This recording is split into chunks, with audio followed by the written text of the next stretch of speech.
É pela misericórdia de Deus que estamos aqui, vivos, trabalhando em prol da propagação do reino de Deus. Nós estamos no 4º domingo do mês de maio e ao longo desse mês nós temos aqui abordado temas referente ao mês, família, etc, etc. Eu não combinei nada com o Jussara, mas eu vou chamá-la aqui. Agora, nesse momento. E pega o microfone e diga aí o que nós já tivemos ao longo desse mês, em termos de assuntos abordados aqui, para relembrar, para refrescar a memória. Vamos lá. Esse mês foi um mês muito especial. Primeiro domingo falamos sobre Cristo sim, igreja sim, família sim, no cuidado com as crianças. Depois, no cuidado com jovens e adolescentes. Domingo passado, no cuidado com os filhos adultos, como lidar com os filhos adultos. E hoje, especialmente para o casal. Cristo sim, família sim, no cuidado com casais. Casados para sempre. Amém! Glória a Deus! Né? Eu estou vendo ali Fernando e Gel, casado para sempre. Gel era para falar aqui, Fernanda pulou e ele fica, glória a Deus. Né? Então, mas é casados para sempre. Ok, então, sim, o que vai ter ainda? Domingo que vem nós temos 15 horas, uma EBD diferente. Será premiada a família que estiver completa. Agora, não estou falando da família de Clebson completa, nem de Adriana. Eu estou falando Clebson, Adriana e Gabriel, porque não vai ter espaço aqui na igreja. Roxinha, né? Luciana e Alexandre, porque Zé está fora e o outro está no outro estado. Então, café, nós somos a família do café aqui. Então, café chegando aqui, ele também vai ser premiado. Marcos, ele e Sueli. Porque a filha está lá longe. Entenderam? Agora, quem conseguir trazer outros tem um plus. Né, linda? Tem um plus a mais. Então, vai ser uma bênção. Nós vamos trabalhar em família. E à noite? E à noite, a nossa missionária Soraya, uma convidada especial, que tem experiências extraordinárias. Tragam famílias queridas, tragam amigos, amigas para escutar a missionária Soraya. Né? Então, quer mais alguma coisa, não, pastor? Por enquanto é só em Efésios diz que sujeitai-vos uns aos outros com amor. E a mulher já sabe, né, que tem que sujeitar o marido. Deus abençoe. Ordem expressa. Então, era isso aí. O nosso tema de hoje, portanto, é esse aqui. Cristo sim, igreja sim. Aliás, família sim, Cristo sim, igreja e família sim, no cuidado com casais casados para sempre. Para ter um texto bíblico muito assim, bem próprio para isso, fica um pouco difícil de encontrar. Como é que eu vou contar um casal que a Bíblia nos mostra nesse sentido? Aí eu encontrei um que nós já mudamos, eu vou mencionar daqui a pouco de novo, Priscila e Áquila, que Paulo cita. Por exemplo, na conclusão da carta aos Romanos, o capítulo 16 é basicamente saudação que Paulo manda ali, saudação a tantas pessoas que o ajudaram. E ele começa essa saudação com esse casal. Quando ele diz assim no versículo 3 e 4, saúdem Priscila e Áquila, meus colaboradores em Cristo Jesus. E um comentário a respeito. Arriscaram a vida por mim. Arriscaram a vida por mim. Sou grato a eles, não apenas eu, mas todas as igrejas dos gentios. Então, além de Paulo ser agraciado, ser agraciado com a colaboração desse casal, as igrejas dos gentios também eram gratos a Priscila e Áquila pela sua prestabilidade que eles eram. Saúdem também a igreja que se reúne na casa deles. Então, temos aqui um exemplo de casal que realmente deve ser, digamos assim, inspiração para os casais de hoje. Apesar das dificuldades, e como disse ainda hoje no início dessa programação, nós não temos tido experiências graves de perseguição e tudo mais como Igreja de Cristo nos dias de hoje. Isso não quer dizer que estamos livres disso, pode acontecer que amanhã depois nós sejamos perseguidos, mas eles na época eram perseguidos, a igreja toda era perseguida, onde ela estivesse, e pelo Império Romano, pelo governo da ocasião, e pelos judeus também em outras partes e tal. Então a perseguição era uma realidade na vida da igreja naquele momento, né? Priscila e Áquila vivem nesse momento. Então, é um casal que se mantém firme, tem uma igreja na casa deles. Paulo os reconhece como auxílio que foi para a vida dele, auxílio que ele pode assim dizer como foi maravilhoso ter tido o cuidado deles. E as igrejas gentílicas também, ou seja, dos não-judeus, agradeciam a participação desse casal. Então, casamento ao longo da história da humanidade é uma instituição que tem sofrido abalos e solavancos, sem dúvida nenhuma. Mais intensos em algumas épocas, menos fortes em outras épocas, a depender do tempo e da cultura. E não vem ao caso aqui de procurar explorar as questões relativas ao tempo e à cultura.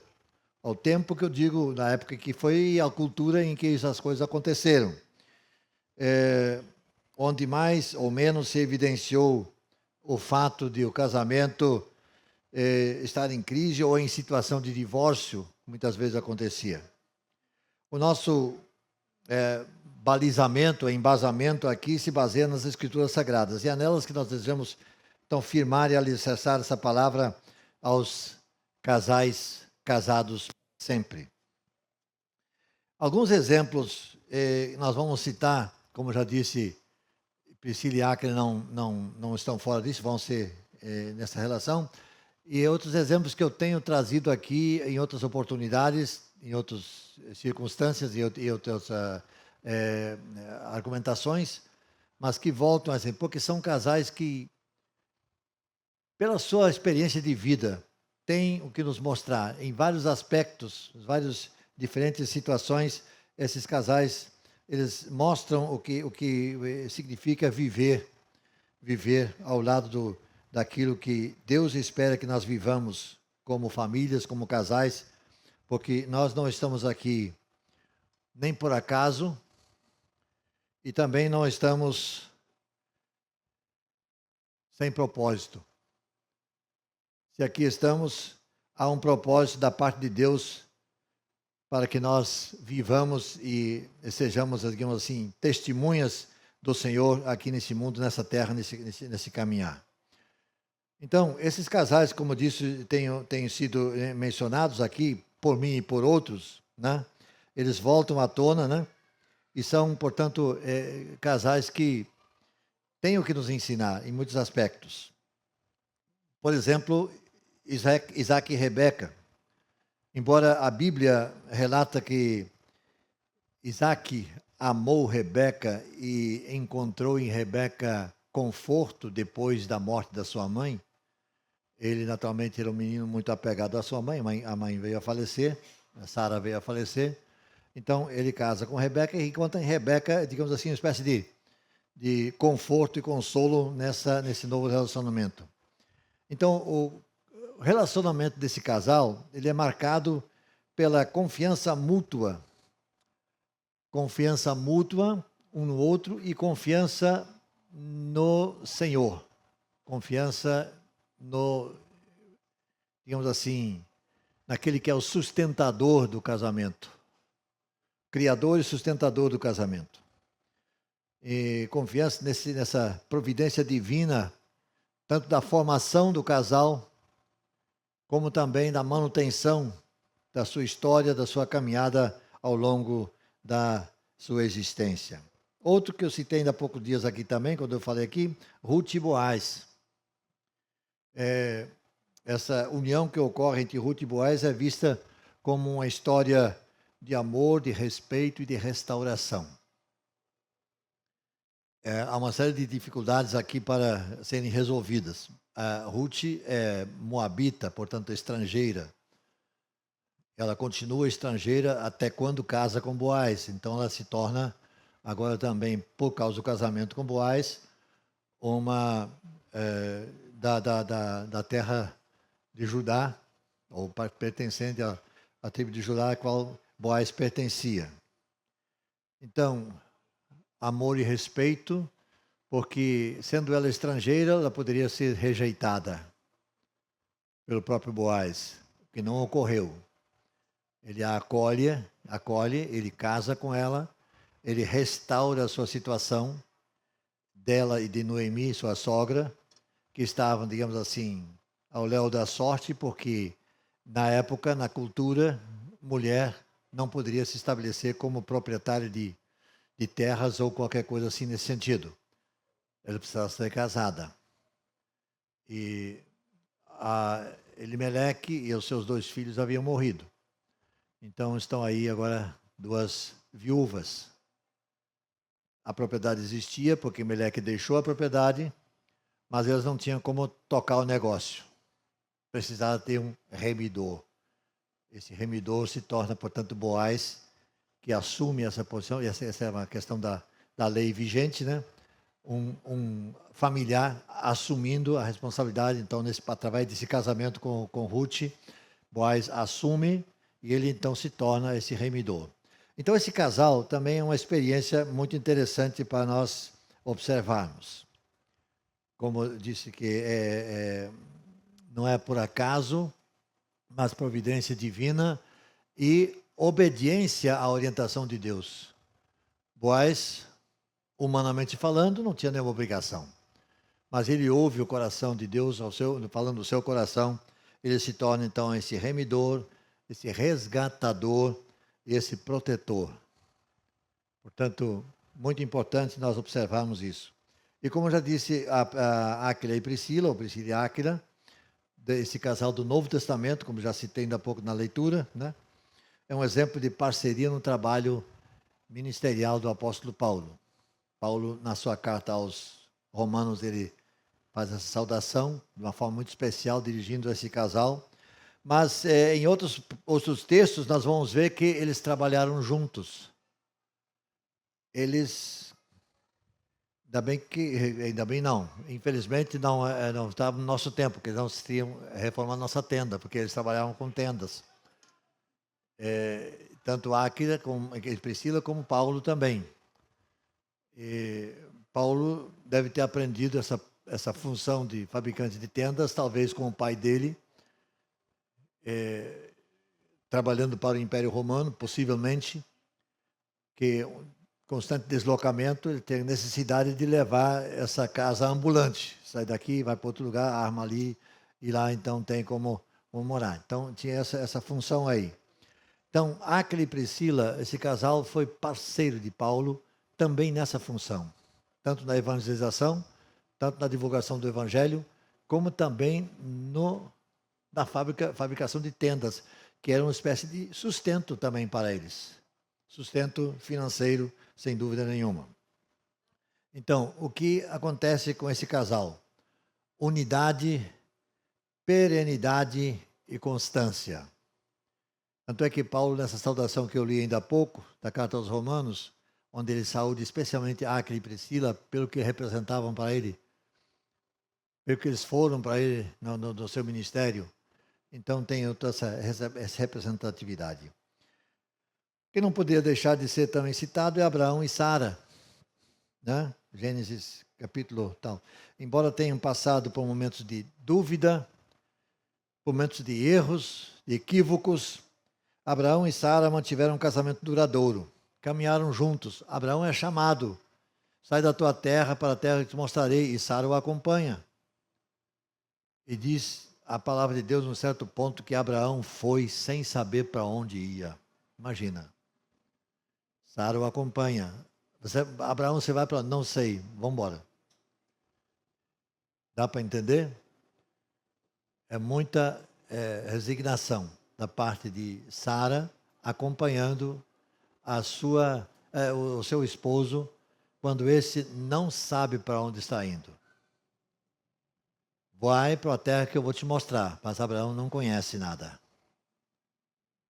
Mas vai obedientemente seguindo aquilo que Deus tem a nos mostrar. Então, isso é importante observarmos. Eles passaram por dificuldades, como eu disse, por erros, por falhas. Mas Abraão e Sara olhavam na mesma direção, companheiros de jornada e de fé. Eles seguiam em frente, evidenciando que a superação e o perdão faziam parte da sua caminhada. Superando dificuldades e perdoando quando assim fosse necessário e se fez necessário. Eles sustentaram com isso uma união a longo prazo, uma união duradoura. E mais um casal do Novo Testamento chamado José e Maria. José e Maria, um casamento de José e Maria, um exemplo de obediência e compromisso com Deus, um propósito de Deus na vida deles. José tinha tudo para dizer, não caso com Maria, quando Maria aparece grávida. A lei o favorecia nesse sentido. A lei e os costumes. Permitindo até que a moça fosse apedrejada. Tal era o rigor. Mas ele recebe uma visita lá de um ser angelical e disse, não tema não, porque o que nela está gerado é do Espírito Santo. E José entendeu. Entendeu e assumiu a situação. Assumiu com resignação, entendendo que ali está um propósito de Deus para a sua vida, juntamente com Maria. Eles enfrentaram juntos desafios, além desse que eu estou falando, que José certamente sofreu chicota de todo quanto é canto, pelos seus companheiros, seus amigos, seus semelhantes lá, mas ele não se importou. Ele seguiu em frente. Seguiu em frente porque ele confiou naquela palavra que ele recebeu do visitante especial que ele recebeu, que ele encontrou. Não tema, vá em frente. Que nela está gerada do Espírito Santo. Agora, você tem uma função especial.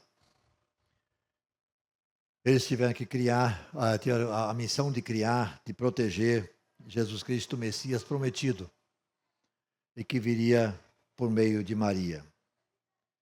Prometido desde lá, do desvio de rota, lá do Jardim do Éden, quando Deus disse que um dia haveria alguém para resgatar o ser humano da perdição eterna, mediante arrependimento e confissão. Então, a Bíblia nos aponta que a solidez dessas uniões citadas, desses casamentos que acabaram de ser citados aqui, essa solidez não era proveniente de uma perfeição humana, perfeição das pessoas que formaram esses lares, esses casamentos, mas sim eram fundamentos baseados em princípios. Princípios como, por exemplo, a aliança.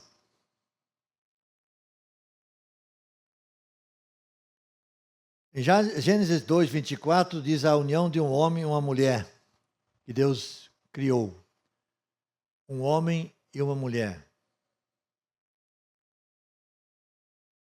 O que Deus quer mostrar com isso? Com isso ele mostra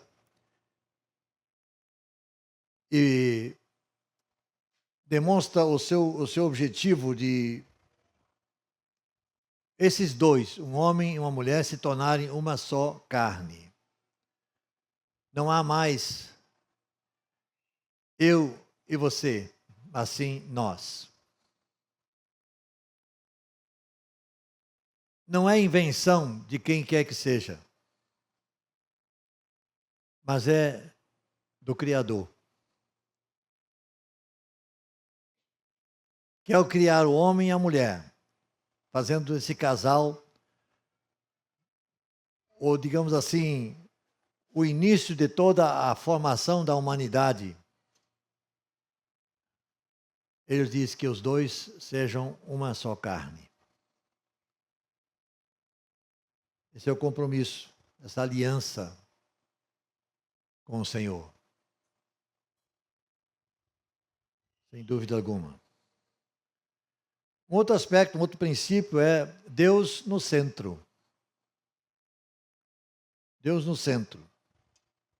Está lá em Eclesiastes capítulo 4, versículo 12, falando do cordão de 3 dobras. Cordão de 3 dobras. E esse conceito, cordão de 3 dobras, é marido, esposa e Deus. Essa citação tem sido interpretada por determinados estudiosos como sendo uma referência à união do casal e dos seus filhos, como uma forma de resistir às intempéries da vida. Mas essa é uma interpretação que certamente não vai resistir a uma busca mais aprofundada, né? Entendemos que essa terceira via do 3 dobras refere-se à presença de Deus na vida do casal. O homem e a mulher e o Criador. Cordão de 3 dobras que não se parte facilmente, que resiste, vence situações difíceis, que para um só ou para somente o casal seriam intransponíveis. Imagina então os dois depositando a sua fé, a sua confiança no Criador, formando essas 3 dobras. A resistência aumenta e certamente será intransponível por qualquer tentação que venha a se intrometer. Outro é honra e respeito. Outro princípio. E aí nós temos o texto de Paulo aos Efésios, lá no capítulo 5, versículo 32 e 33. Texto muito conhecido nosso. Escolher e respeitar e valorizar o cônjuge.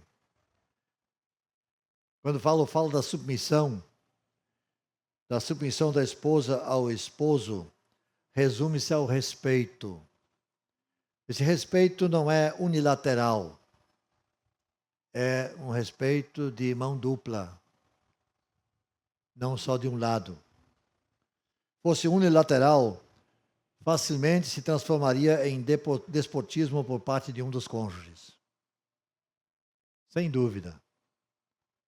Mas o respeito é mútuo. E não sendo mútuo, se torna problema. Se torna massacre da parte de um dos dois. Geralmente do homem em relação à mulher, mas também tem o inverso, em alguns casos. Mas o respeito é mútuo, não é unilateral. Quando Paulo fala a respeito disso. E o texto de Efésios é um texto clássico para isso, né? Ele diz assim, que as mulheres sejam sujeitas aos seus maridos. E os maridos gostam muito de ler somente até aí. E não leem o versículo seguinte. Quando diz, vós, maridos, amai vossas mulheres como Cristo amou a igreja. Como Cristo amou a igreja. Esse texto geralmente não é lido. Para-se quando diz assim, vós, mulheres, sujeitai-vos a vossos maridos. Ponto final. Não é ponto final, não. Tem sequência. Tem sequência, sim, senhor. Né?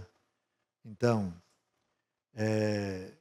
quando diz amar como Cristo amou a igreja, e esse é o modelo, isso nós lembramos das aulas da língua portuguesa, e quando nós vamos a elas, nós vamos descobrir que a expressão como, nessa frase de Paulo, essa expressão como é uma conjunção comparativa. Como Cristo amou a igreja. Deu a vida por ela. Então, se compara o amor do esposo para com a esposa, Cristo deu a vida pela igreja. E Paulo diz, o marido ame a sua esposa como Cristo amou a igreja. Que muitas vezes não é lido esse texto, que para no versículo anterior. Mas o texto não termina no versículo anterior. Precisa ser lido na completude. E por último, o perdão. Perdão, ou palavra difícil. Ou não.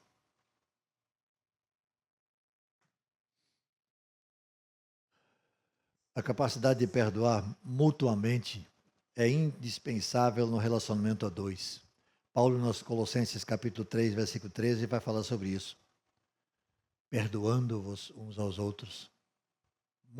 Mutualidade. Perdoando o mais fraco, o mais forte, ou não, o mais velho, uns aos outros. No casamento, um ao outro. Perdoando-vos uns aos outros. A incapacidade de perdoar tem levado pessoas mais cedo para o cemitério. Não para visitar o cemitério, para ser sepultado mesmo. A incapacidade de perdoar tem levado gente mais cedo para o cemitério. Creia nisso. A incapacidade de conseguir liberar o perdão corrói o íntimo da pessoa. Ela passa a ter desgosto pela vida. Por outro lado, a liberação do perdão, por sua vez, beneficia muito mais aquele que perdoa do que o que é perdoado. Vou repetir isso aí. A liberação do perdão beneficia muito mais quem perdoa do que o que é perdoado.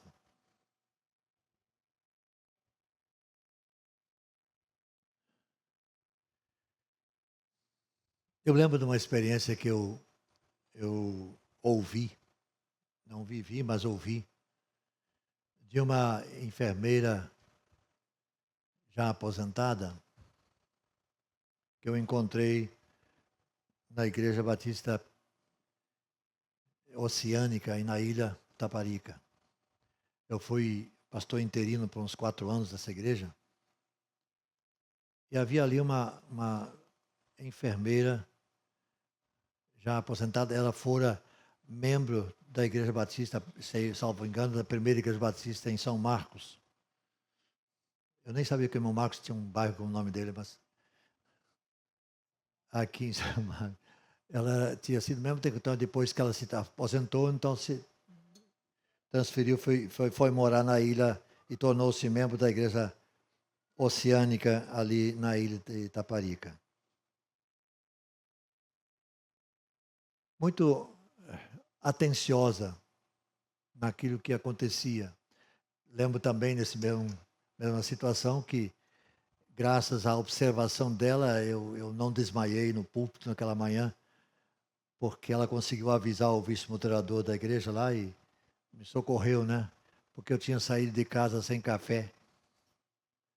E lá pelas 10 da manhã, a coisa ficou apertando lá e tal, eu estava quase desmaiando, mas ela tinha percebido e avisou lá, então me deram um cafezinho lá e eu consegui sobreviver. Tanto é que estou aqui até hoje. Mas havia uma lição da escola dominical, onde o assunto tratado era o perdão. E a discussão, perdoa ou não perdoa, deve perdoar, não deve perdoar e tal coisa. E essa enfermeira então contou uma história vivida por ela, ou vivida no sentido de ter presenciado, na função ainda como profissional, no hospital onde ela trabalhava, havia lá uma pessoa internada, crente, irmã na fé, estava lá internada, e os médicos não sabiam mais o que fazer, porque tudo que faziam, nada adiantava seu restabelecimento. Cada vez, ladeira abaixo, cada vez pior. Tanto é que os médicos, aquilo que se fala normalmente, desenganaram. Não tem jeito não. Deixa um tempo aí que certamente amanhã depois chega a hora que ela vai falecer. Não tem jeito. Essa enfermeira, o nome dela, salvo engano, é Edinalva. A irmã Edinalva chega para aquela pessoa e pergunta se ela não gostaria de conversar mais com alguém nessa situação já de caminhada final da vida dela. E ela disse, gostaria sim. Se puder chamar o pastor, eu gostaria de falar com ele. E o pastor foi chamado. Ela falou lá com o pastor, foi chamado.